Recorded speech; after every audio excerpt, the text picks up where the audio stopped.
Here's why you should be concerned. And you and I are actually paying for the debts of Tor. And I'm going to show it to you. Take a look at this.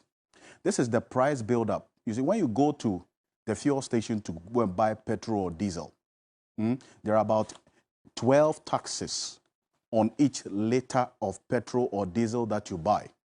One of the taxes is the energy sector levy. That's what you see there. The energy sector, or the energy, that's you see, the energy sector recovery levy is actually the sixth. So you have a number of them there. The energy debt recovery levy, the road fund levy, the energy fund levy, price stabilization and recovery levy, sanitation and pollution levy. This was introduced when COVID. The government said they needed money. They put a new tax on petrol.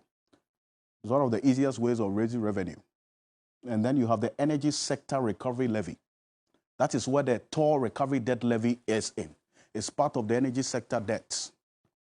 So this toll recovery debt levy, it never reduces. Even though we actually pay every year, it keeps increasing, because every time you go to the pumps to buy, you are paying the debt of toll. But if you look at the figure over time, the debt actually increases. And we have not been told, for instance, how much the toll recovery debt levy that we pay when we buy fuel accrues over a year, and how much has been paid, and why the debt keeps increasing. Then government said it has identified a strategic partner to help revive the fortunes of toll. They settled on this one.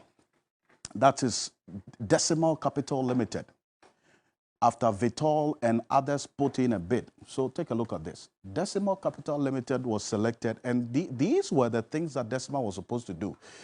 We're supposed to ensure that Tor refines 45,000 barrels of crude oil a day.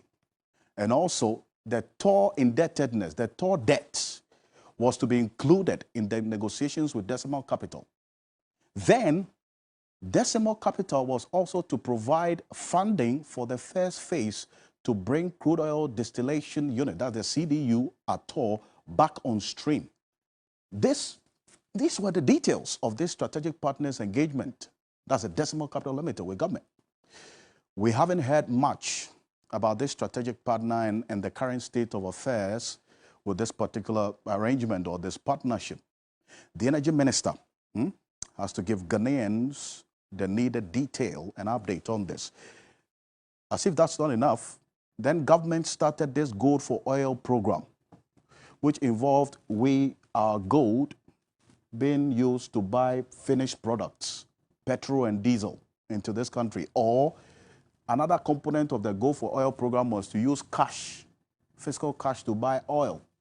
Remember the first consignment that came, there was the news that we use cash to buy instead of gold. Then Andre Japamesa came to explain that, look, this Gold for Oil program is in two components. We're using gold and we're using cash.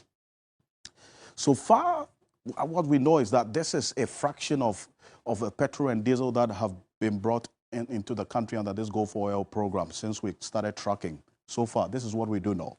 In January, we had diesel not coming through, about 41,000 barrels of diesel came through. Then we had, in February, 30,000 metric tons of petrol, and then 42,000 metric tons of diesel came through in February.